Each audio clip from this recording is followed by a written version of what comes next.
All right. Hello, everyone, and welcome to the seventh episode of Ivory Hour. I am your host, Hiraeth, and this is my co host, my equal part co host, Olivia. How are you doing, Olivia? Hello, hello. I'm fantastic. How are you, Hiraeth? Doing great, and I'm super excited about this episode. So a while back, it's probably like about a month ago, I got a couple of requests to do the topic of astrology, and so it was just around the time that our guest created her new website. So I figured who better to invite on rather than Philosophicat. So we have today with us Philosophicat. And if you want to just give a brief introduction, tell everybody who you are, and yeah, we'll get right into it.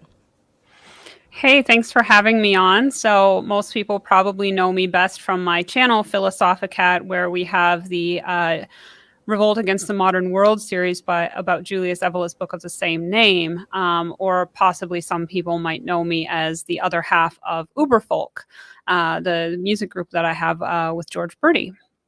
But what many people don't know is that I have been a student of astrology for quite some time, and I have just recently launched my website in order to do readings professionally. So I started making a little bit more astrology content online here and there, and very excited to have this conversation with you both.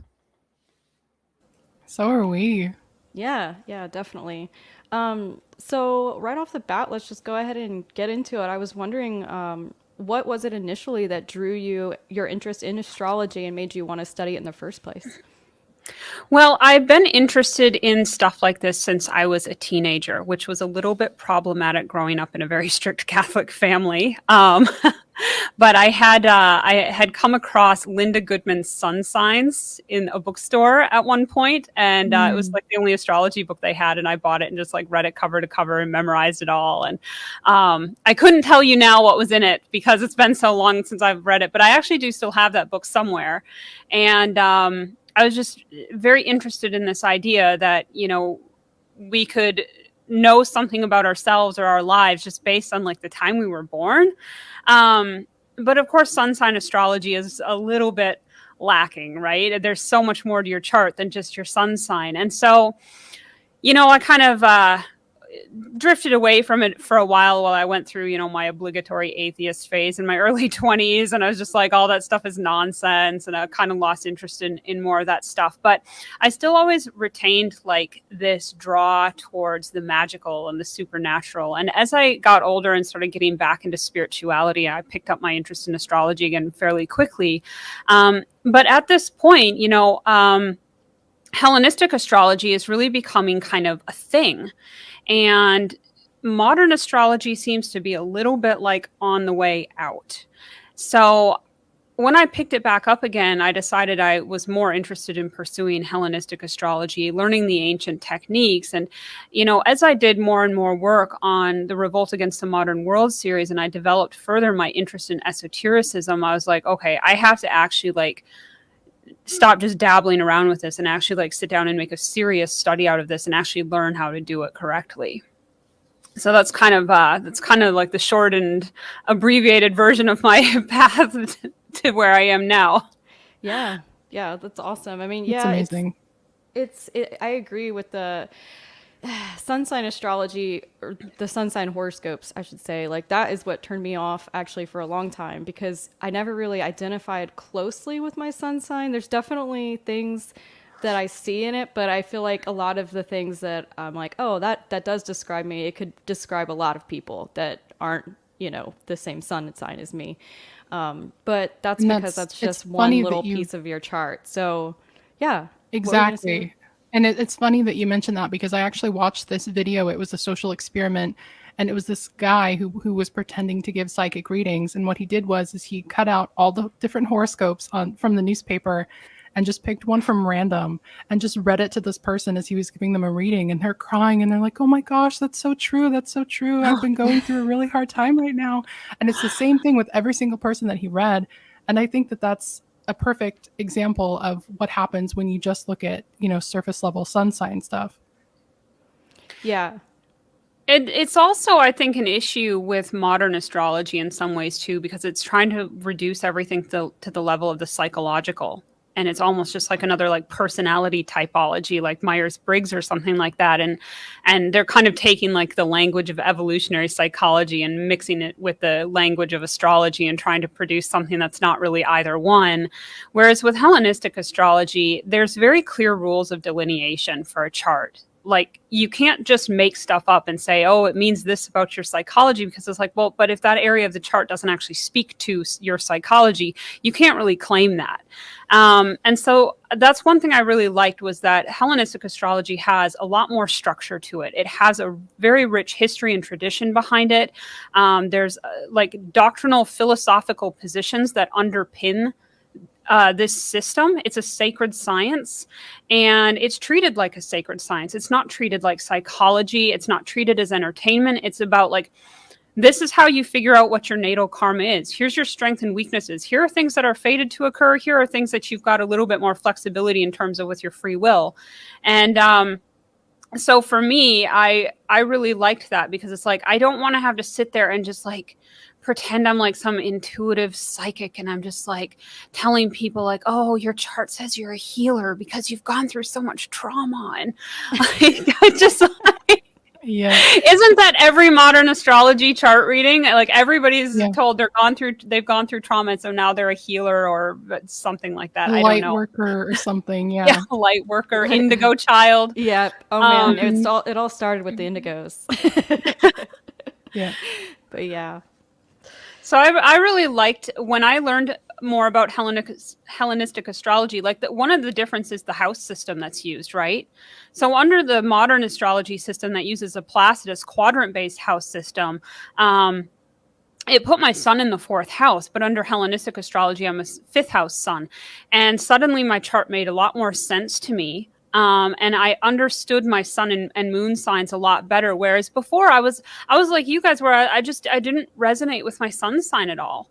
Well, then I come to realize it's like, oh, what I was resonating with was actually my ascendant ruler in this particular sign. And it's in an angular house, so it's the loudest planet in my chart. Well, no wonder I felt more like this sign than my sun sign. And I'm a nighttime chart, so of course my moon sign is going to be a little bit more important. And you start to bring in this nuance and this complexity with it. And now it's like, oh, something suddenly just clicks. Whereas when I was studying, not even really studying, but just kind of dabbling in modern astrology, because how do you really study it? Because it's not, in my opinion, it's not a complete system where you can just sit down and like learn the rules of how it works. It's too much based in like this intuition and stuff like that. And sure, intuition can play a part in a reading. There is a certain like spiritual intuition that comes into it. But if that's all you're basing it on, how can you produce like replicable results? If you give a chart to 10 Hellenistic astrologers and you don't give them any information about it, they're all going to come up with an answer that's somewhat in the ballpark of each other. If you give the same chart to 10 different modern astrologers, they're all going to have just wildly differing ideas about what this person is like. Yeah, I mean, it's like being blind in like a giant library and somebody telling you to grab them a specific book, you know. Obviously, like if I agree, like with when you have all these rules and stuff, you do need something to go off of, and it is very layered. The meanings can be very layered, but like yeah, I mean, you have to have something to go off of, or else you're literally just pulling stuff out of anywhere. You could make anything up and just claim that it's true, you know, which is the problem with modern astrology. Everyone's a healer, so I mean, a big part of where modern astrology is lacking, and first of all, like they don't really follow the rulership scheme and the dignity schemes of the planets, and this is a big part of Hellenistic astrology. Like you're always looking at the ruler of a house, often more so than you're even just looking at the planet's own significations. I mean, Venus might signify relationships, but in many cases, because Venus is like, if you're looking at somebody's relationships in their chart, you can look at Venus, because Venus very broadly does symbolize things like romance and love and harmony. You might want to look at where that is in the chart, but that's a very generalized interpretation of Venus that applies to everybody. What is very specific to the individual is the condition of the ruler of their seventh house. And that's going to be different for every single person. Is going to have a lot more to say about their individual experience of relationships, right? So when you're reading a chart, you're learning the language of symbols here. And a symbol can have a wide range of manifestations. So if you want to look at somebody's sun sign, okay, well, you want to take let's take sun in Taurus, because we're here at the end of Taurus season. There's a lot of different things you could say about the sun in Taurus.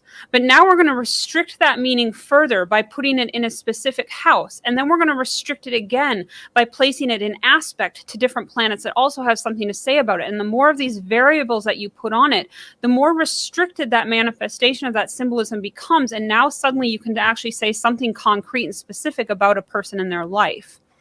And so this is what we are kind of trying to do with Hellenistic astrology. We're trying to interpret these layers of symbolism and put it into something that's actually practically meaningful and can say something about the trajectory of a life. So somebody comes and says, well, what are my prospects for a happy marriage? And we're looking, okay, maybe they've got an exalted Venus in Pisces. Well, that's great. But it's in the 6th house. Ooh, okay, maybe a bit of a mixed bag for relationships. And if Aries is in their 7th house in that case, well, we need to look to Mars. Oh, Mars is in Cancer and it's fall. Maybe not so great. Probably going to have some challenges in your relationships and marriages. So that's kind of how we would look at something like that. Yeah, that makes a lot of sense. And for those of you listening who don't know anything about astrology or what a natal chart looks like, we are going to be pulling up a natal chart here shortly. And I can actually just go ahead and start sharing my screen so we can have some visual elements as well. Let's see.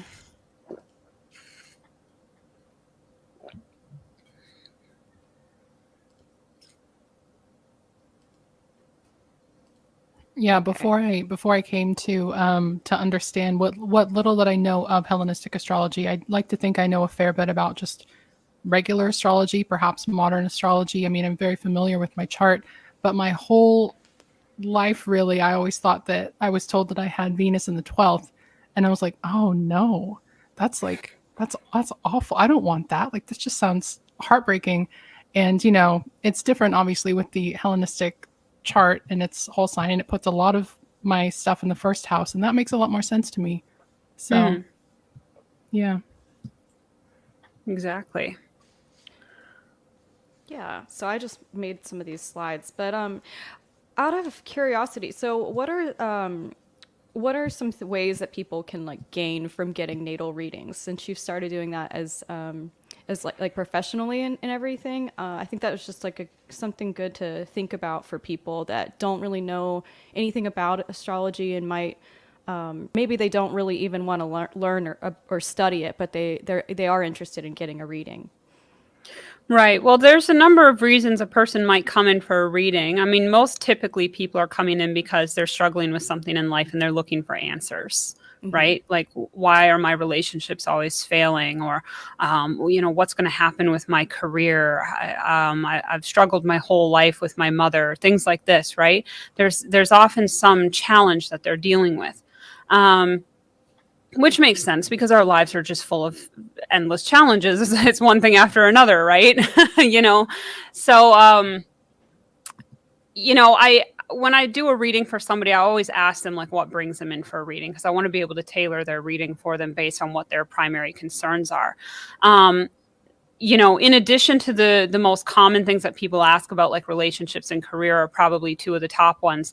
I tend to get a lot of clients who are very interested in finding their spiritual purpose and how they can develop their spirituality. And I really love getting that question because it allows us to dive a little bit deeper into the chart and, what pathway they might take to find spirituality or why they feel like they're struggling in certain ways. And it can often just kind of help clarify, what is your natal karma that you're working with? What cards have you been dealt in regards to just the landscape of your life? What's your purpose? How is that in line with the environment that you find yourself in? What other factors are all playing into this? And I think sometimes once people get a clear picture of what their karma is, they understand their struggles a little bit more. And it's kind of like, you can, I don't remember what the exact quote is or who said it, but it's something to the effect that you can endure anything as long as you have a reason for doing it, right? As long as you understand the why behind it. Why am I suffering? And it's like, well, if you understand the broader context of your natal karma, then a lot of times these pieces fall into place and you're like, okay, right. Well, if I hadn't suffered through this, I wouldn't have had this experience. And that really made me somebody that I am today. And I wouldn't want to not have that experience. So, even though sometimes I think people can find astrology maybe almost a little fatalistic in terms of just being like, well, it's just your karma that this happened, right? And sometimes that karma is not anything we can do about, right? There's this sort of intersection of fate and free will going on. If your mother was killed in a car accident when you were a kid, and that's something fated, like there was nothing you could have done to stop that. You were a kid. It was out of your control. But that's one of the karmic cards that you've been dealt with, and that's going to create like a wound and something you struggle with during your life, because it's hard to grow up without a mother, especially when she's taken in such a violent and traumatic way. But what you do get free will over is how you choose to respond to that and how you choose to grow and change as a result of that, whether you allow it to make you bitter, or maybe, I don't know, you become like an advocate against drunk drivers or something like that. I don't know. But there are ways in which, we do have choices in the context of the fate that we're dealt. And I think sometimes just understanding, like, where do you have control? Like, what's in your sphere of influence? That can be really helpful to people sometimes. Yeah, absolutely. And very well said. Yeah, I mean, that's probably why I started getting seriously studying it myself. I started seeing all these things line up as far as times in my life, events that had happened. It was just like, it was too synchronistic to be ignored. Like, you couldn't just be like, brush it off and be like, oh, that's just a coincidence, or I'm just seeing what I want to see in my chart, or something like that, which is what I imagine like critics might say. But yeah, sometimes it just gets hits a little too close to home. It's a little too eerily accurate to be able to brush off in that kind of way. And you can definitely learn from it and grow from it, and figure out how you want to, become a better person based on the stuff you've been through.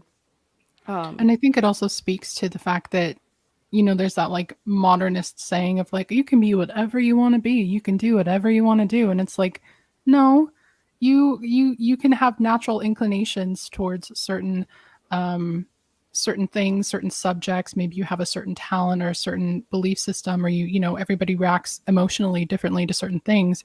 And I think it's really cool that when you have a chart, you really get to find out and kind of pinpoint what exactly what your strengths are, or what your natural inclinations are. And I think that that's really, really powerful, because part of embracing the struggle, part of embracing the struggle is understanding what your struggle is. And I think that astrology, or ancient astrology, Hellenistic astrology, does a very good job of being able to show you that.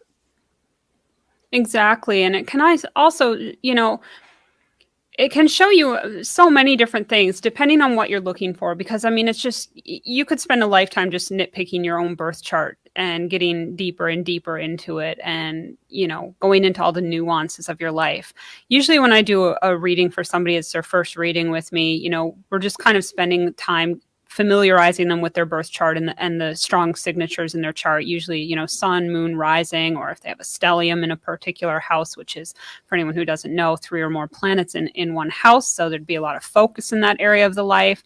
So I kind of will just sit down and I'll just kind of like look for what I feel like is like, what's the main theme of this person's life story? And then kind of we discuss it from that angle. But sometimes people will come in for subsequent readings, and then we get, more into the details of their life, and we can go a little deeper into their chart and look at some of these nuances. And it can be a case of like, where do you see such and such in my chart? Is this a pattern that's likely to continue? sometimes people will ask, questions like, would such and such be a good career for me? And then you can either say, yes, your chart is really supportive of that. It looks like that's something that you'd be called to do. Or, no, probably not. That's probably not going to make you happy or fulfilled in life, or you might not be successful with that. Here's what you might want to consider instead based on your chart. So it can be stuff like that. Very nice. Yeah. That makes a lot of sense. And I'm going to try to pull up, I'm going to skip ahead here and just show Julius Evola's chart, because for people who are like really brand new to this, when we talk about things like houses, you might not have any idea what we're referring to. And I just realized that. And these numbers right here represent the houses of your chart. Like this is Julius Evola's entire, like his natal chart in its entirety. And so those houses represent different areas of your life, and I can let Kat speak to that a little bit more if you'd like. Sure. Do you want to discuss his chart and what we see in it? Yeah, we can definitely do that. Okay, so if we were going to just kind of do a basic quickie reading of Evola's chart, happy birthday to the great man today. Happy birthday, Evola! So if people want to take a look up in the 9th house of Taurus, this is a pretty busy house for him. He's got his sun, his moon, his ascendant ruler Mercury, and the midheaven all in his 9th house in Taurus. Well, what does that mean? First, we have to understand what Taurus means itself. So Taurus is a fixed sign. It's at the point of the year where daylight is both sustained and increasing. The days are getting longer, but it's kind of like that midpoint of the season where you don't necessarily notice each day changing that much in terms of the quality of the sunlight. So it's associated with steadfastness, stubbornness, power, beauty, because it's a Venus-ruled sign, of virility, control, simplicity, abundance, luxury, pleasure. We have, at this time of the year, we have the sun moving upwards towards the pole star, which is kind of symbolizing this eternal, unchanging ideal, which, hence maybe his interest in the world of tradition and sacred kings and all that, right? Taurus is often kind of stereotyped as this materialistic sign because a lot of Taurians do seek to create their ideal materially. They're kind of known for being a bit gluttonous and hedonistic and comfort seeking, right? But spiritually speaking, Taurus is going to be looking for more than the impermanent desires of the material world. And this is how we see it manifested for Evola, especially up here in the 9th house, which is associated with spirituality, high-minded ideals, education, travel, philosophy, religion. So Taurus wants something with staying power. They want to be able to experience the eternal stability and pleasure of the metaphysical world. And so they, there can be this steady, determined effort to achieve this. There's a lot of wishing and hoping and dreaming with Taurus because it's this youthful springtime sign that's full of promise of what's, going to come into bloom imminently. So Taurians can be very ambitious and hardworking when it comes to pursuing their ideal, regardless of whether that's material or spiritual. For Evola, it was obviously manifesting in a much more spiritual way. A lot of his life is oriented towards these 9th house Taurus themes. The sun is representing his overall life purpose, the plot line of his life, which is finding its home there. The moon, which broadly speaking is going to represent the environment of his life, also here. And then, as we said, the ruler of his helm, the ascendant ruler, Mercury, is there. And that ascendant ruler is kind of it's basically like you in the chart. It's like everything that represents you, yourself, your body, your mind, your psyche, your character, your health and vitality. And more broadly speaking, Mercury, of course, relates to thinking and communication. So we have Mercury in what's called mutual reception with Venus. They're in each other's signs. So even though they can't see each other in this chart, there's still some support there. Mercury's in the bounds of this Venus. And so it's playing into some of these Venus in the 10th house themes, where Venus is in the 10th house. This is going to be associated with his career and public life. So, no wonder he was such a prolific writer, this masterful communicator who spoke so many languages and wrote so many books. He's got this ability to take these ideals, these abstract ideals, and then try to translate them into something a little bit more concrete and teachable. And then I would, my eyes instantly drawn to this Venus in the 10th house in an exact conjunction with Neptune. Now, I don't normally use the outer planets in natal delineations because they're not part of the Hellenistic tradition. They don't rule signs or houses. But I will sometimes look at them when there's a strong conjunction like this.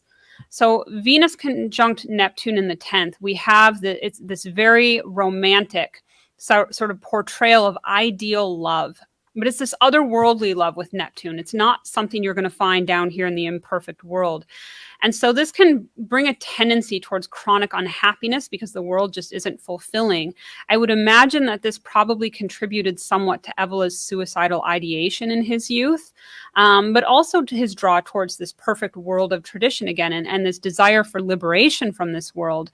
There's a sort of a divine discontent that comes in with Venus and Neptune, which, Evola never married. He had a few girlfriends, but he never married. He said marriage wasn't for him. Maybe he was looking for the absolute woman that he wrote about. And no real woman, of course, is ever going to measure up because absolute woman is just an archetype. So it can sort of bring in like unrealistic standards if the lover isn't perfect, they feel betrayed, or if the world isn't perfect, you feel depressed.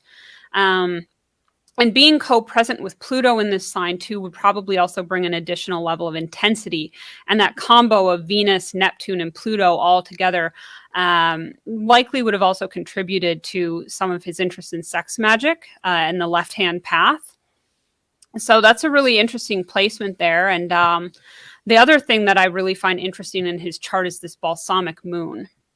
So whenever we read a chart, one of the things I like to look at is what was the phase that the moon was in, because where the moon is intersecting with the sun, we want to understand what is the relationship between the plot line of the life and the environment that is taking place on? Are they in harmony? Are they opposed to each other? What's going on here? So he's got a balsamic moon, which means it's the last 45 degrees before conjoining the sun.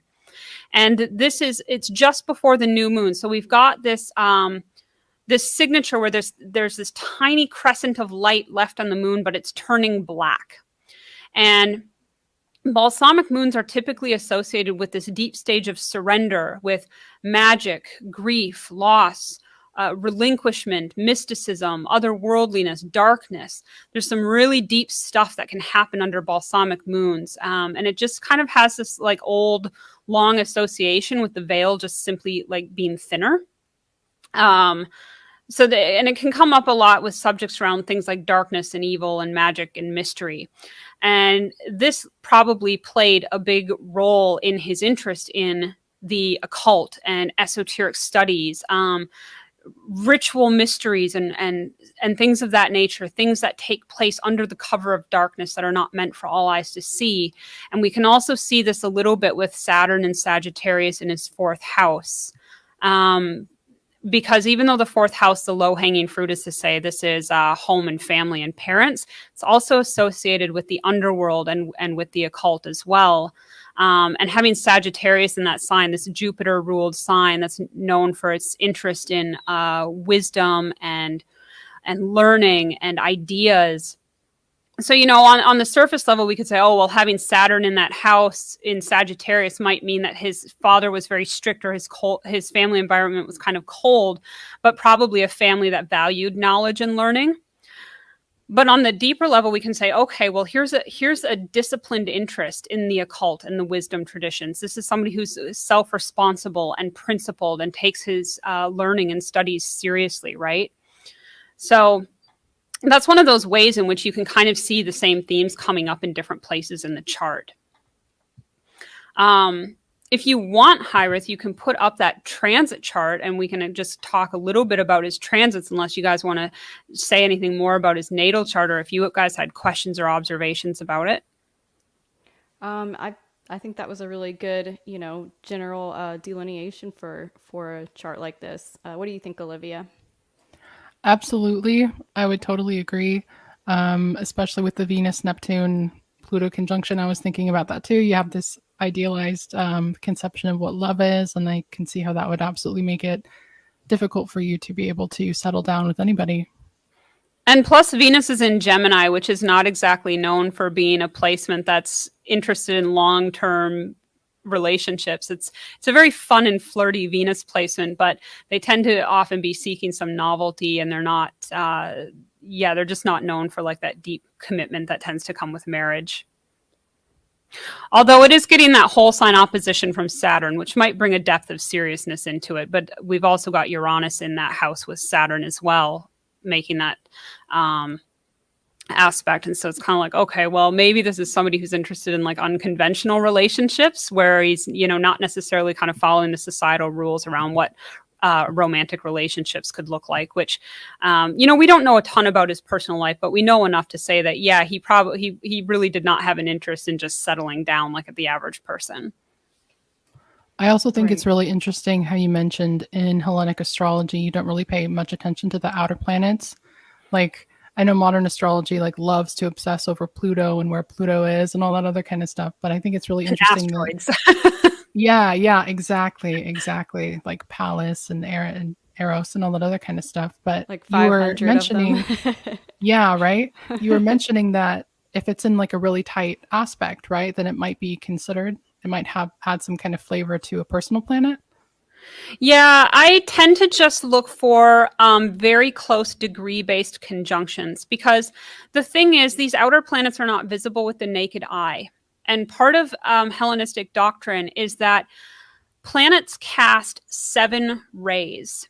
And so by casting these rays, they make one of the traditional aspects, either a sextile, a square, a trine, or an opposition. And each of these aspects is related to the nature of a particular planet. So for example, the opposition is ruled by Saturn and the trine is ruled by Jupiter. And so you can say something like, when you say the trine is of the nature of Jupiter, well, what does that mean? It means it's a very supportive aspect. Whereas Saturn's kind of known for drawing hard boundaries and saying who's in and who's out and saying no to things. So that's why Saturn is ruling this opposition where you tend to have a bit of a stalemate going on between planets. But these outer planets don't cast rays because they're not visible.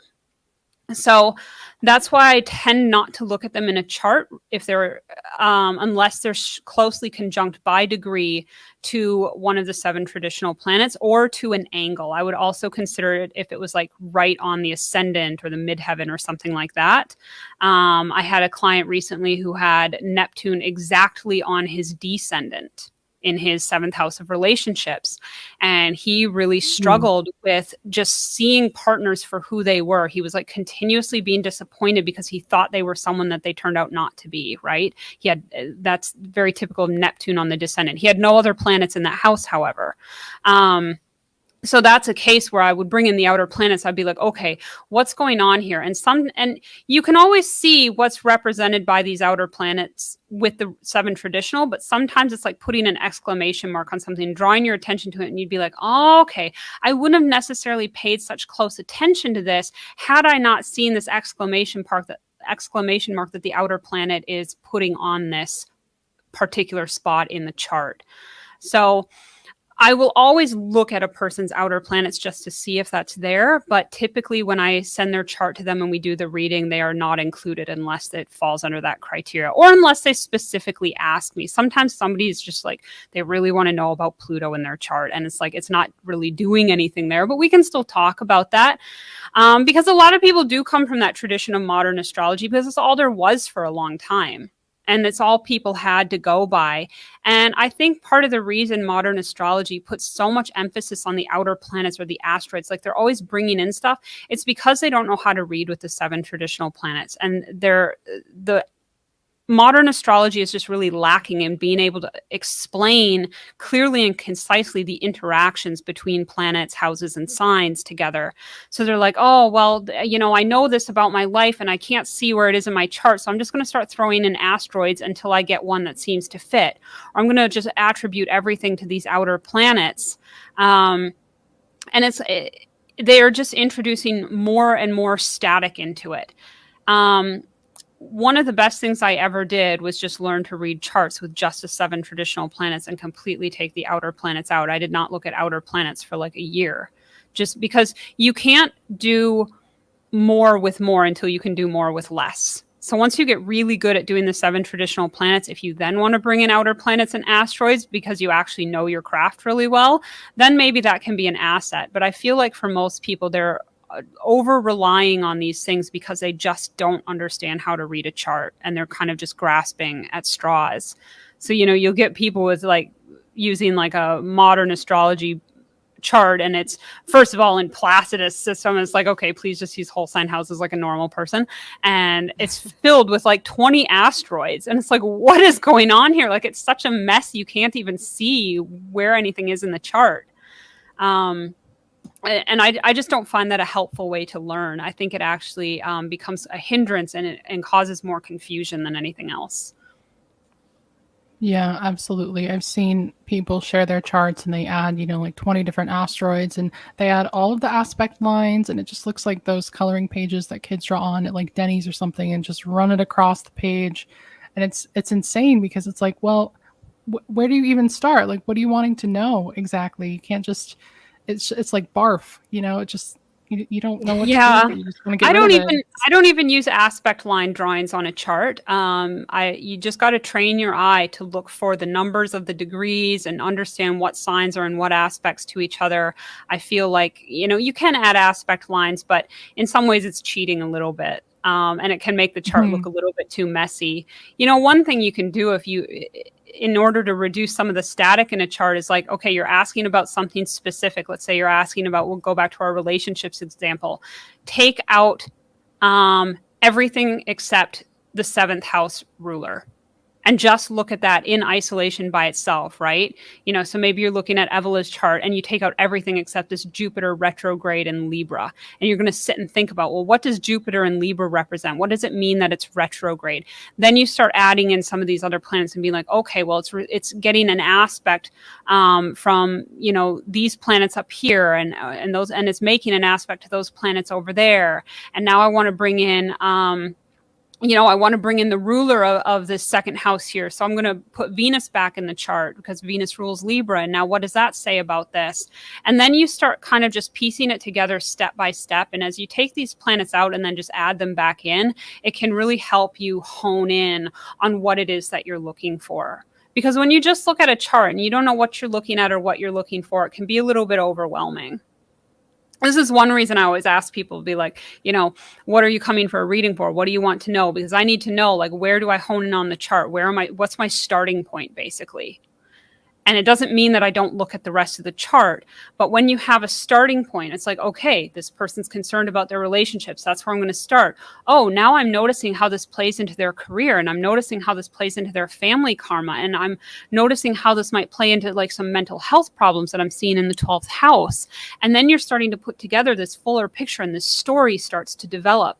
And then by the time they come for the reading and you've done all this prep, you can tell them this story and be like, how does that resonate with you? How does this fit your experience? And they'll often fill in the details. And then you'll be like, oh, okay, well, that's interesting. that actually brings in this planet from this other house here. And you start to see how it's all interconnected and how life is really just like this. So it's such an intricately woven tapestry. What? Yeah. Mercury retrograde has me like tripping over my speech lately. I'm just like, and I'm making typos everywhere whenever I write anything. See, so astrology, the original pattern noticing, Yes, right. It is. It's pattern recognition. That's what it is. And exactly. So, the ancient astrologers, they were of the educated priestly caste. You had to be really smart to do this, because not only did you have to know all the math to calculate all the planetary positions and draw out a chart by hand, right? But you have to be, pattern recognition is a function of high IQ. Yeah. So a lot of mathematicians and stuff. Even though we have computer software now to draw the charts for us, which, maybe that's removing a barrier to entry. I mean, I have to say, like, as much as I love astrology, I don't know if I love it enough to learn that kind of math to do it, because I don't care for math all that much. I'm with you there. I mean, don't get me wrong. I wish I was better at it because there's some really awesome things about math, but it's not something that's ever clicked in my brain very well. So I don't have my ability to understand like concrete systems like that is often somewhat lacking.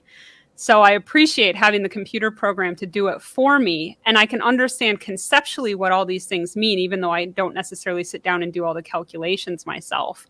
But you still have to have that pattern recognition, right? And the more charts you read, you do it over and over, you start to see these repeating themes come up, right? Like, like I think I was saying recently in one of the Telegram chats, I can't remember which, but a very common placement that I've noticed among people who come for readings from me, so kind of like from our circle, is there's a lot of people with Sagittarius rising, which puts Leo in the 9th house, and they have Mars and Leo in the 9th house.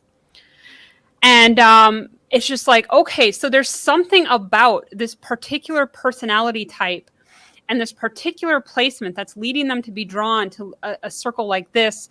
And, you know, there are people who often they have a lot of conflict around their beliefs, right? Or they tend to be like very ideological in some way.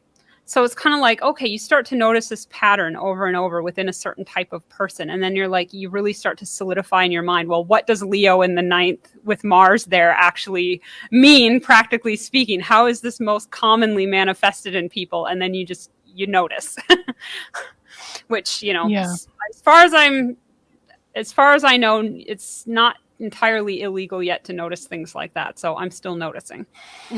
Yeah. Right. Well, that actually brings to a question that I had for you. Like, why do you think it's, well, I think you kind of answered why you think it's important in general, but more specifically, like, why do you feel astrology is important for people who are more right-leaning politically or in our broader communities?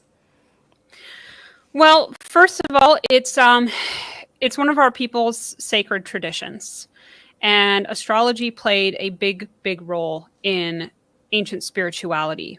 If you were part of the priestly caste, you learned this.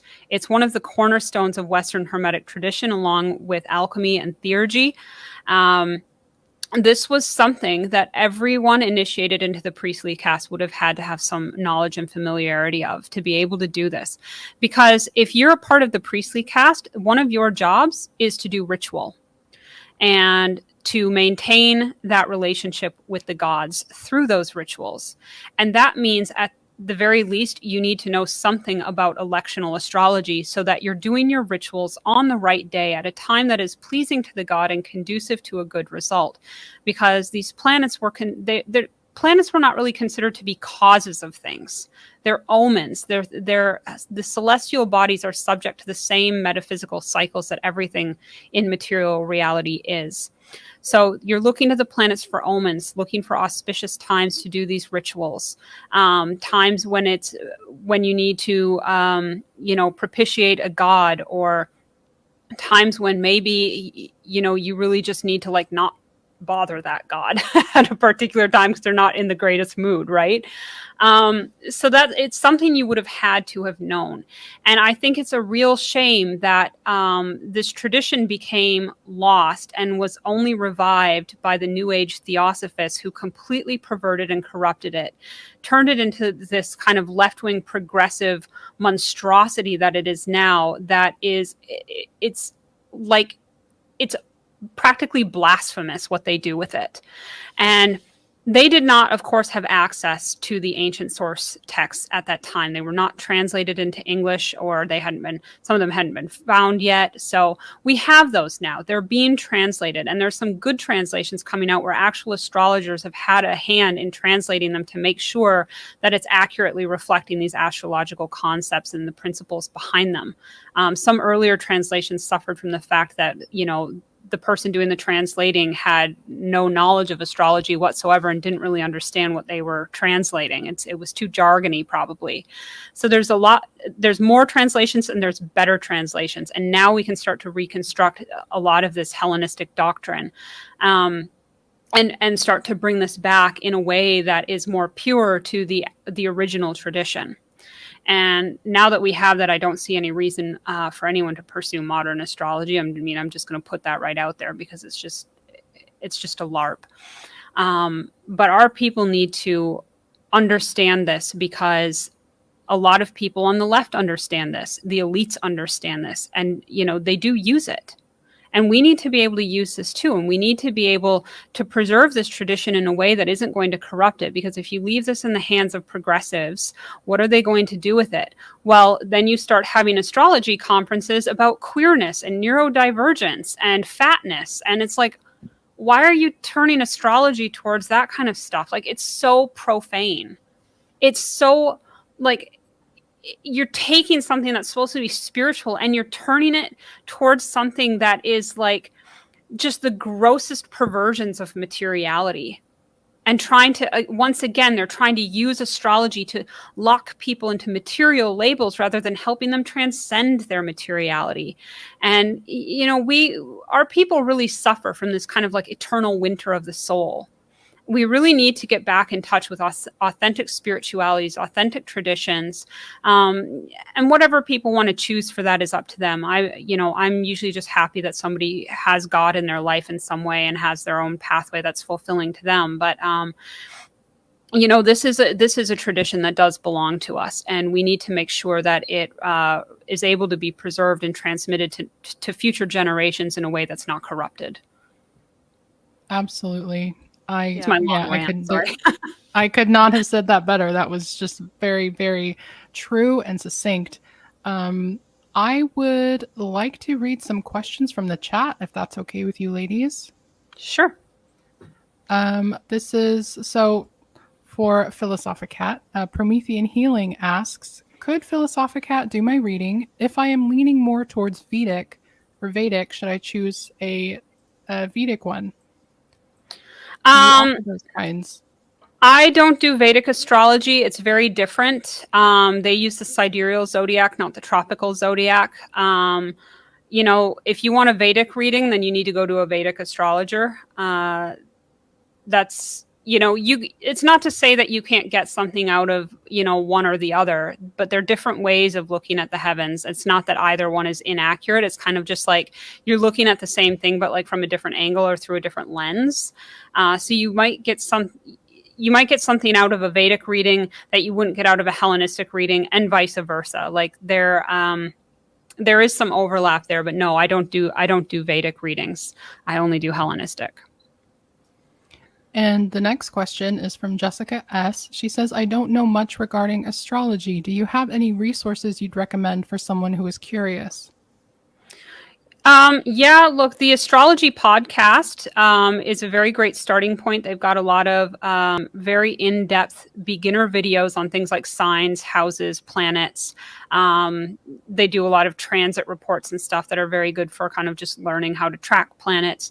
So that's probably one of the best podcasts out there. And then the host, Chris Brennan, has written a book called Hellenistic Astrology, which is a big, massive textbook. I've lately kind of been preferring Demetra George's books, though, Ancient Astrology, Volume 1 and 2, partly because I feel like she often explains things a little bit better, whereas, Chris will be like, well, this is what the ancients said about this placement, but then he doesn't actually often explain how to interpret that practically within your own practice. Demetra George is a little bit better with that, and she also includes in her books like worksheets to do with your own chart to solidify the concept. So her book is kind of unique in that way. I really like, but I like both of them, so you could, I have both of them and I refer to them for different things. So you could definitely get both. And of course, I've got the study group that you both just came to recently that Hiraeth co-hosts with me. And we do that usually fortnightly on a Friday, which is just like just something for people who want to learn a little bit more in kind of an informal atmosphere without like the often prohibitive costs of doing like an intensive course with an astrologer, because those often run upwards of $1,000, $2,000 sometimes. So and I have to plug it. It is a fantastic group of people. Kat is so knowledgeable, and everybody there is very friendly, and they ask questions about your chart, and you can ask questions about their chart, and it is a really comfortable environment. You just feel like you're talking, with friends. And I really enjoyed it. I'm on UK time. I stayed up late and it was totally worth it. And I'm definitely doing it again. So I highly, highly recommend it. Yeah, I think our next one is going to be not this Friday, but next Friday. We're still, I think, deciding on a topic, but usually we kind of have like a little theme, right? Because so last time we did combustions and Cazimis, and we looked at a lot of charts where people had combust or Cazimi planets, including people who were present in the group who could give their own interpretation of what it was like to live with that placement. And I feel like just kind of sticking to a particular theme really helps charts over and over that have the same signature in them but in different ways. So it's $5 just to help cover the cost of like the Zoom subscription and stuff like that. And we usually go for about 2 hours. We'll have some example charts. We open it up for questions. People can share their own charts. And it is a really small, cozy group of very friendly people. So, everyone gets a chance to talk and share. So that's something I run just to, kind of lower the barrier of entry for people who want to learn, but maybe aren't so, sometimes it can be really hard to learn this on your own just through books and stuff. But if you're not getting any feedback from people and not, you want to ask other people, well, what do you see in my chart? Or you want to test out your knowledge with other people's charts and be able to ask the person, it's like, well, I see this in your chart. Is that correct? And they can say yes or no. You have to have that in-person practice to a degree. So that's kind of what I'm aiming for with that. For sure. Yeah, it helps a lot. And people with all different levels of experience can join in, and even, people who might not have been studying it for very long, they might see something in your chart, like if you wanted them to look at it, that you might not have noticed, even if you've been studying longer than them. So it's nice to get the different perspectives. I really, really enjoy it. I look forward to it like every time now. I'm like very a lot of excited fun. about it. Yeah, it really It's so is. much fun. Yeah, so I totally spaced earlier when you asked me to pull up the transit chart. So I did that. This is the transit chart for Julius Evola, just to bring that up. Yes. So January 21st, 1945 was the fateful day in which he was injured in a bomb blast and paralyzed. Now, this is a little bit of a tricky transit chart here, because what would you normally look for in regards to like injuries, right? You might be looking for Mars to be like transiting over the ascendant or over the moon or the ascendant ruler. And we don't have that. We've got like Mars transiting down out here in his fifth house. I think the outer wheel is the transit wheel you've got. Yes. I can't quite read what. Okay, the outer wheel is the transit wheel, and the inner wheel is his natal placements. And so it's kind of like, well, what's going on here? I looked at this for a long time trying to figure this out. So, when we're looking for transits, we're looking for certain signatures in the chart. And so you need to kind of understand, like, what do certain planets mean in relation to other planets? You're often looking for aspects and things like that. So in this case, I would start with looking at the lunar phase. So the transiting moon up in the 9th house in Taurus is activating that natal balsamic moon placement, which, as we said, can signify great losses. And it's also connected to the helm ruler, the ascendant ruler Mercury, and both the moon and the helm ruler are indicative of bodily health. And so this is squaring the transiting sun in Aquarius. And this is a cycle that started with a new moon in a solar eclipse at 23 degrees Capricorn. So if we look up in the 11th house, we see that little horseshoe thing in Cancer, which is the north node. Exactly opposite that in Capricorn will be the south node. So the sun has just moved out of an eclipse with a new moon in Capricorn there. So very close to his natal north node, transiting the south node, and that was an exact nodal reversal that day. So it's reversing the native's fortune, and we're turning the avid mountain climber into a paraplegic. And we also have, if we want to bring in Mars, we can look at this transiting Mars squaring the natal Mars in the 8th house, triggering that kind of explosion. And the 8th house is often, very karmically fated stuff. He even said himself that he would just go out to tempt his fate. So that's where we see this kind of fateful turning point in his life that, obviously becoming a paraplegic would be pretty life-changing for anyone. And so with transits, we're often looking for what in the natal karma is being activated, because not all parts of the natal karma are activated all at once. Evola was not living his balsamic moon every single day of his life. But when that eclipse cycle started and then that transiting moon activates the natal moon, okay, now suddenly we've got a balsamic theme coming into his life, becoming activated. That eighth house Mars, probably not feeling that in his everyday life until we get a square from the transiting Mars. Now, one of these things on their own probably would not be sufficient enough to say that he's going to become a paraplegic. But when you start putting them all together, you start to get a very dangerous signature here. He's lucky he wasn't killed. Yeah, that's really, really interesting because when you asked me to pull up the transit chart for this, I was like really looking at it, and I am still kind of new with transits. It's got, there's really obvious ones. I feel like a lot of times it'll be, like you said, like transiting Mars over the ascendant and stuff like that. But this one wasn't as obvious to me. So it's really nice to get that explanation because it does make a lot of sense. So Sometimes when it's not obvious, it's because you're looking for multiple signatures that are all adding up into a whole. And it's not just one thing that's triggering it. It's like this perfect storm of factors that trigger something like that. So sometimes you get like these major events and it's hard to see them in transits for that reason. Transits are a little bit more of an advanced technique because obviously you do need to just really understand very well how planets interact with each other. And typically, if I'm doing transit work with a client, we're looking at things going forward into the future and we're looking for more long-term trends. But occasionally somebody will say, this horrible thing happened to me at such and such a date in my life. And then we might go back and do a bit of forensic digging like we've done here. yeah, absolutely. So I guess I'll go back and just show some of these images. Oops. Let's see. Did I just make it go away? Let's see here from beginning.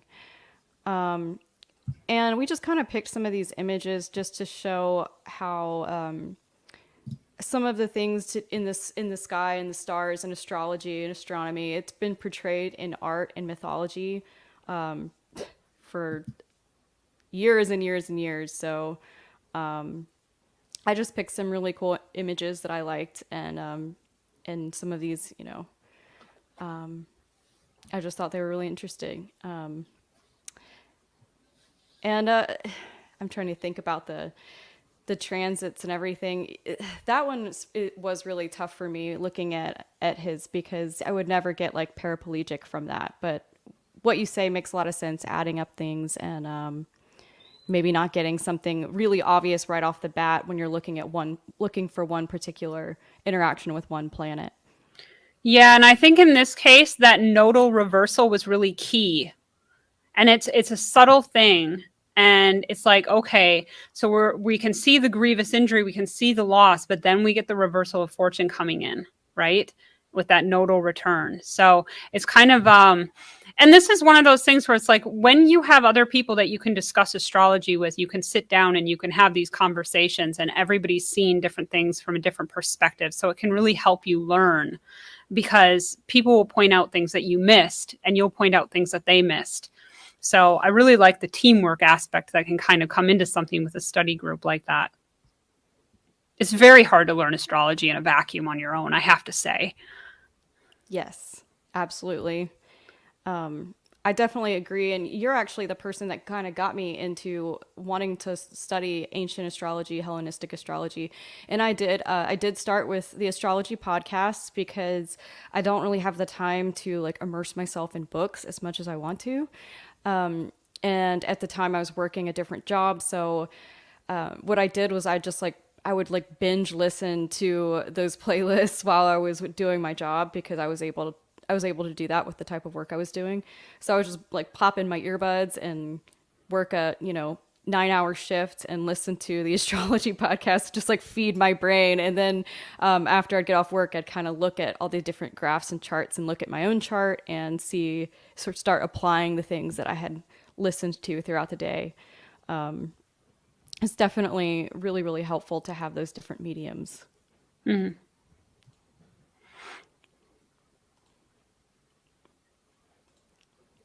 So I didn't realize that I had stopped sharing the screen earlier. So I just wanted to really quickly go over these really beautiful images. They are great. And I've got the titles in there for anybody interested. This was just the Copernicus model,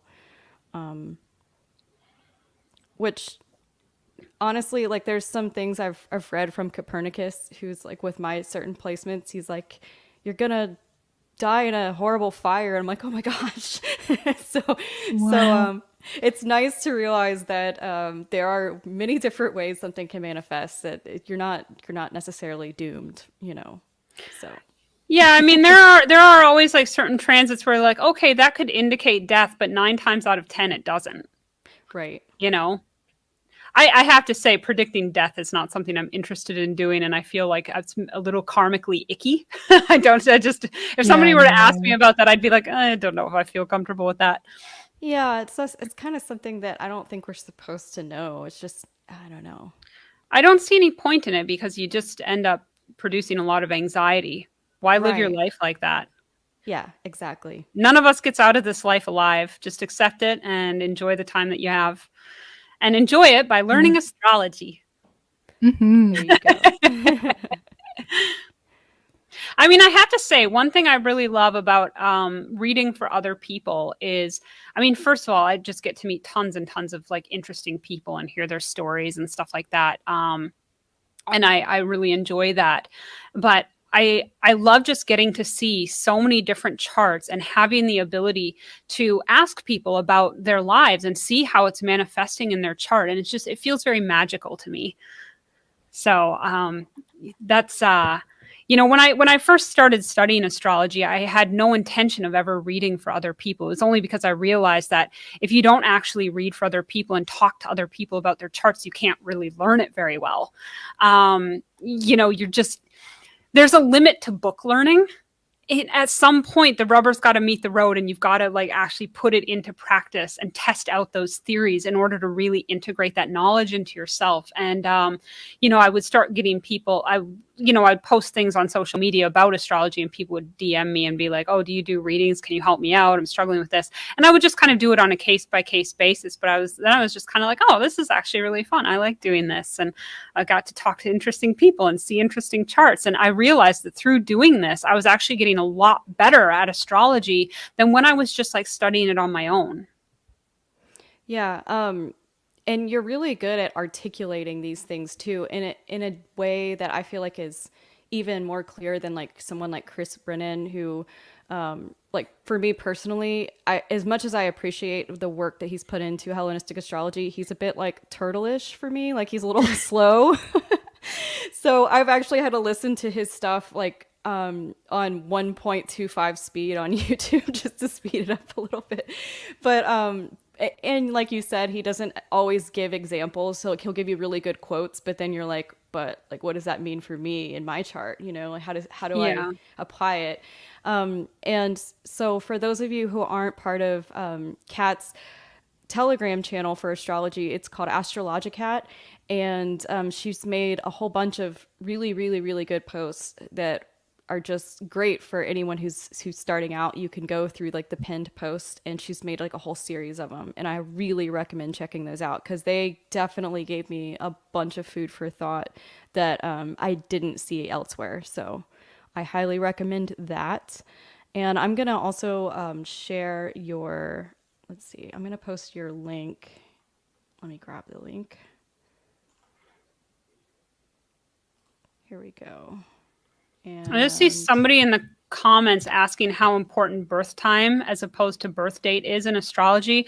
Birth time is absolutely essential because it's how we calculate house placements. And if you don't have an accurate birth time, your planets aren't, we're not going to know what houses those planets fall in. And the houses are the way we kind of concretize where these aspects play out in your actual day-to-day life. So I had somebody recently who wasn't 100% sure of his birth time, and it gave him a Libra rising, and his chart just did not fit with what he was telling me. And the ascendant was like so close to the cusp of the next sign. And I was like, is it possible you were born even just like 10 or 15 minutes later? And when we shifted it into Scorpio, suddenly like his whole chart was just like, it was so obvious what he was saying. I'm like, I think you need to go check your birth certificate, because I think you might not have had an exact, because it was just kind of one of those, I was born around such and such a time, right? It wasn't an actual exact birth date time. Like if somebody gives me a time and they're like, I was born at 8:17, I'm like, okay, that's a really specific time. You probably got that from your birth certificate. But if they're like, oh, it was between 1 and 2 in the afternoon, sometimes that can be a little bit tricky if the ascendant ends up close to the sign cusp, in which case I'm going to send you on a detective mission to find your actual birth certificate before I'll do your chart. But if your ascendant ruler is like falling in the middle of the sign and you're not 100% sure, okay, we can work with that. Maybe not so good for something like zodiacal releasing, where we need the exact degree to count out to the part of fortune.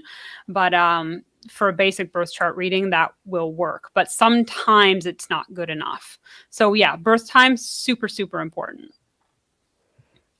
Definitely. Definitely, because I've done a reading for someone where they thought they had the correct birth time, and it ended up being the like AM version of the time they thought it was. So it was like a 12-hour difference, and it completely flipped everything. And I was like, wow, this makes way more sense now that I'm looking at it, because, you know, you're looking at it and you're like, something doesn't seem quite right about this. But yeah. Yeah. I had a friend who was confused about her AM or PM, and we were looking at both charts. And then finally it turned out neither one, it wasn't 1 in the morning or 1 in the afternoon. It was 3 in the morning. And so it was completely different. Oh, wow. Like, oh, no. I don't think either one of these really fits you, to be perfectly honest. Like, you're going to have to ask your mom or something. It's just, you know, people's memories aren't always the best. And even mom's memory isn't always the best, because, of course, you know, she's drugged up, she's in labor, she's tired. It's, you know, it's a big day for her. So the birth certificate is always the best, or sometimes it'll be like written in a baby book or a newspaper announcement or something like that. Those are always good quality ones. And I have to give a shout out to my Telegram moderator, Caduceus, for helping with Evola's birth certificate, which I had a copy of, but not speaking Italian. I had mistaked the time for the time it was recorded with the Public Records Office rather than his actual birth time. And he corrected me. And so we can confirm that the birth chart we have used today is accurate to his birth certificate, confirmed by a real Italian speaker. So thank you very much, Caduceus. I did not forget to give you a mention. That's awesome. Yeah, that's awesome. I was wondering, because when I first looked up Evola's chart, I was like, wow, that's a very dead on birth time. So I was like, is this accurate? Because it is like 12 o'clock on the dot. So it's good to know. In his case, it might have been rounded, but because his, you know, the chart fits him very, very well. To shift his ascendant into Leo rising, I wouldn't think that would fit as well as this. Because when I had his chart and I had the wrong time for it, because I'd misread the birth certificate, I was just like, this just isn't fitting. And I was like kind of wondering like if I'd read something wrong, or if I just needed to spend more time with the chart. Because sometimes that'll be the case where I'll have somebody's chart and I'll be like, this just isn't like dropping into place. Like what they're telling me, just, it's not obvious in the chart. But then the more I look at it and the more I get into the subtle nuances of it, then I'm like, oh, okay, now I see how it's coming together. And it's almost like it's this narrative that's under the surface of something else. And so it's almost a case of like what other people see about them is not at all what's going on in their inner world. And that's almost even reflected in the chart, because every time I get a chart like that, the person's always like, oh, I don't feel like anyone understands me. And everybody thinks this about me, but it's not true kind of stuff. And it's like, it's so interesting how it's that even is is reflected in the chart, where I'm like, as an astrologer, I'm looking at something that's on the surface, and then I'm having to like try to go underneath of that. And sometimes it's very literal, where we're talking about like underneath the planet itself might be combust or something. It's under the beams, right? It's being hidden in some way. So it's so funny how that plays out sometimes. Archetypally, that story will just still find a way to manifest. Yeah, definitely. Personally, I feel like Evola definitely seems like a Virgo rising. His writing style is very thorough, very thorough. He's too judgy to be a Leo rising. Let's put it that Yeah, way. I totally agree.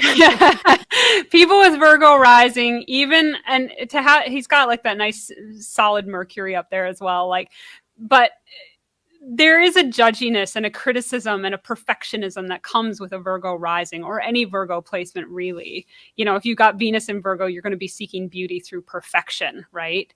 Or, you know, Venus in Libra, you're going to have a more like shallow and vain conception of it, maybe. Like, it just, the sign that a planet is in kind of changes that. And the same is true for the ascendant. The sign that the ascendant is in is going to really have a lot to say about the personality and character and psychology of the native.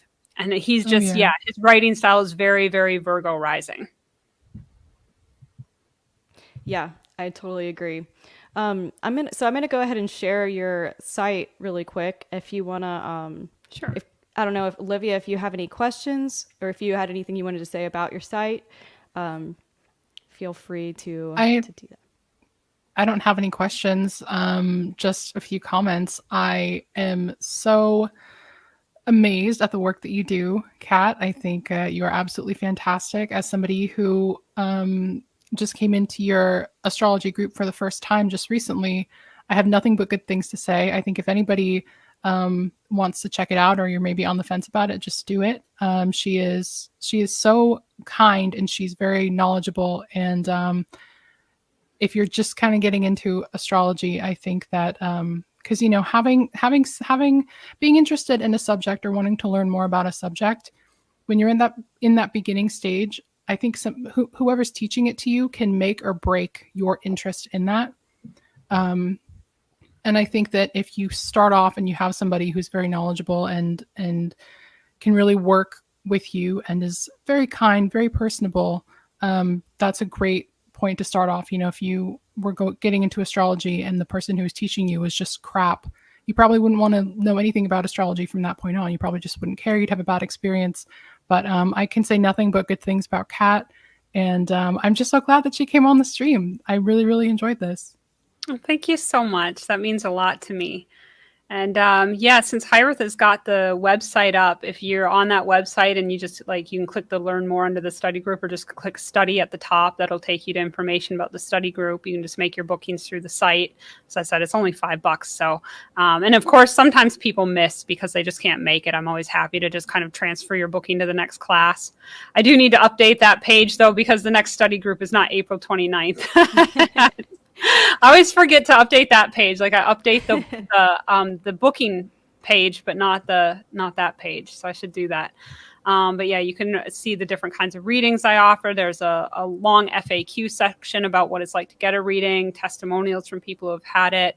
I just put up the blog page just yesterday that's got a few of my posts that have been previously published on Telegram, but I'll put more stuff up on here as I feel inspired to do so, probably fairly irregularly, but just to have some additional interesting content up there for people who like to ponder over things.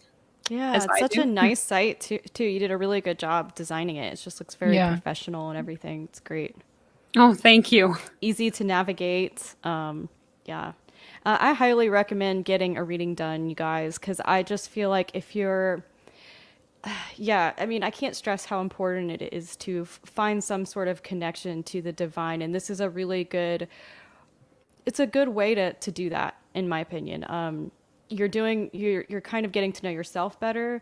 It is like a divine language when you're trying to interpret the symbolism and the meanings behind these placements. And if you know yourself even remotely well, then it's a good place to kind of start with that, in my opinion. So getting a reading is really, really, really helpful. I highly suggest booking one with Kat, supporting her, and trying to revive this in our community, very, very important stuff. So, Indeed. Thank you, Hiraeth. We're taking it back. We're taking real astrology back. back. Reclaim it. For the world of tradition. Victory. Yes. We're the real pattern noticers. We all know that. And this is the ultimate in pattern noticing. Exactly. Yes. And look, it seems challenging. It seems complex. There is a little bit of a learning curve to it. There are things that you just have to memorize. Like at some point you just have to memorize what all the glyphs are, and you have to memorize what the planets and the signs are about. And it comes with practice, and it comes with repetition. There's no pressure to learn all these things right away. Once you get comfortable with it and you start to learn the rules of delineation, then you will find out that reading a chart is actually not super difficult, and it is not beyond the capability of you. If you have a genuine interest in learning and studying, it is something that you can learn to do yourself, even if you just want to do it so that you can learn to read your own chart and know transits for yourself. And, for people who are brand new to astrology, if the study group seems like too much to just jump into right away without knowing anything, and of course if you did, you wouldn't be the only one, because we do have a lot of people who are totally new. And they're coming into it like it's the first time they've ever done anything about astrology. And that's fine, because we love dumb questions, because those are easy to answer. It doesn't put me on the spot when I'm tired. Please come and ask me what a sun sign means, because I'd rather answer that than somebody who's like, well, can you explain to me what this aspect and that aspect means if you put them all together like this under a full moon? And I'm just kind of like, oh man, that's going to require some brain power, right? Yeah. So we love dumb questions. So there's no such thing as a dumb question. We love people who are just interested in learning, whether you just want to dip a toe into it. But if that feels like it's just too much and you're not quite ready for that, just getting a birth chart reading, and just like if you book a reading and when I schedule the reading with you and I ask you what you want to talk about, just say, I just want to get a handle on my own chart. I just want to understand what I'm looking at in my chart. That's fine. I totally will do readings like that for people. And I find that really fun to do, because I can kind of teach astrology, but do it in a way that's like really personal to a person, in a way that's going to make sense. Because the best way to learn is often understanding your own chart first, because it really solidifies the concepts for you. It brings it into something that you can directly relate to. I think that's something that you touched on that I have not really noticed with modern astrologers, is that you, before even going into it, asking what do you want to know? Like, what are the specifics of what would you like to know, or what would you like to learn? I've seen so many instances where modern astrologers will just go into it and say, oh, well, this is here, so there's a little bit of this, and oh, this is, and it's like a little bit of everything. And you don't really, you get that reading and you're like, oh, but how's that relevant to me, and what does that mean specifically for me? I've seen that so many times with modern astrologers. They never really get to the heart of anything. They just kind of dance around little things here and there, and then you feel like you didn't really get a reading. You just had somebody kind of talk about what a planet does in a certain house, and it doesn't really relate to you. So I think that's just wonderful that you're willing to really get into the specifics if somebody wants to know something about their career or their relationships or their spiritual life. I think that's great.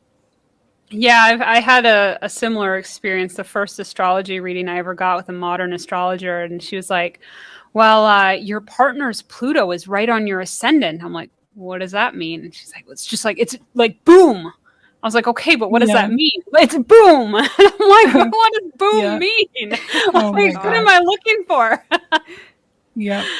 And I was just like, it was frustrating for me, because I like to be very precise with my language, despite my scatterbrain. I want to know specifically, like, what does that actually mean practically? What am I looking for in life?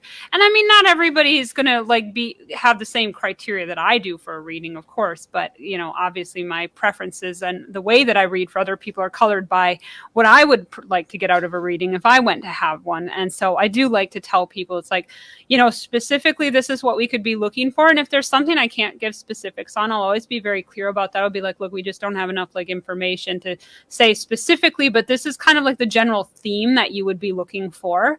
And you know your life better than anyone else. So when this theme starts to come up, you'll probably notice where it's falling into place in your life and the pattern that's going to play out. So it's kind of a forewarned is forearmed, right? Like maybe I can't tell you exactly what kind of bad weather is coming up, but I can tell you maybe you want to bring a raincoat, right?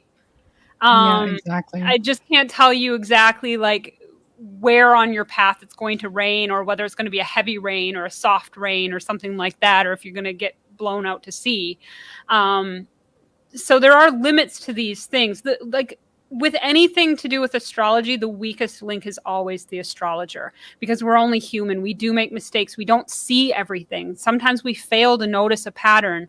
So there can be times when maybe there's just something I miss or misinterpret.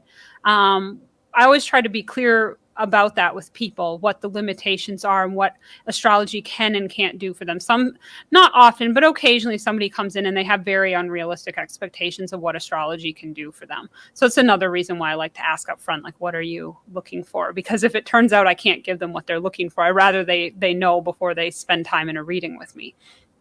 But, most questions I think can be answered, at least to a degree. Very well said. Yeah. Very well said.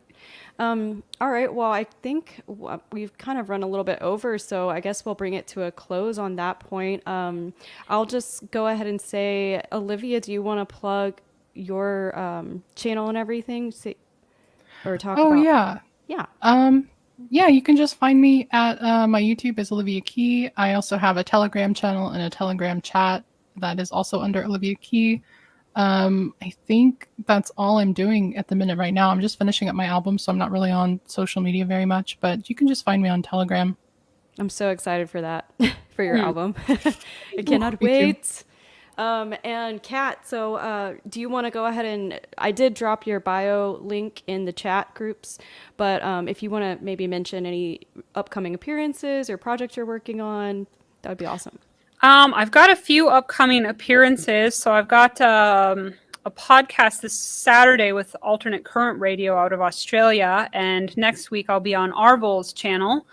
And we should have the next Revolt episode coming out relatively soon. It is in the works and getting closer and closer to completion. So it's been like a year since the last one, a terribly long and unplanned hiatus. But here we are. It is coming. Very excited about that. So Me too. George and I have a number of different songs in the works as well, which, if we can get our act together and just like focus on finishing one of them rather than just being like, let's work on this today and let's work on this one today and skipping around. But yeah, so there's some new music that'll be on its way and a new Revolt episode and some podcast appearances and all that kind of fun stuff. And the study group next Friday. Awesome. Yeah, come study with us. So sign up for the study group. Yeah. Check out all of Kat's platforms and everything in her bio link. And just thank you for everyone for tuning in. Thank you, Kat, for joining us for this. This was really awesome. Yes, thank you. And and if you guys didn't check out her appearance on Ed Dutton's show, I highly recommend that. That was awesome. You did such a great job with that. I have that up on my site now because he's taken it off of his site. So it's on my Philosophicat channel, Conversation with a Skeptic, I think it's called. Yeah, it was great. You were just like so articulate, and I'm like, gosh, the questions he threw at you, I would have like just totally. Oh, I didn't feel like I was very articulate that day. Oh, you did such a great job. I thought it was awesome. I watched it too. I watched it too, and it was a bit like frustrating for me to watch. Not because of you, obviously, but just like the way that it was, the way that it was kind of slanted, and the kinds of questions that he asked. Like my fist was like kind of balled. I was like, but you did great. You did so great. Much better than I couldn't do any of that under that kind of pressure. Oh, I appreciate it. I'm glad you guys liked it. Yeah, it was awesome. All right. Well, this concludes our 7th episode of Ivory Hour, and we should have another guest for next week. Still waiting on the confirmation, but we will keep you guys posted on that. And if that is if we get the confirmation, it will be on foraging and growing your own food, homesteading, that sort of thing. So, Oh yeah. yeah, it'll be fun. Good discussion, and I hope you guys all have a great weekend. Yes. Have a Thank good you. weekend, You too. guys. Yeah. Bye, everyone. Bye, guys.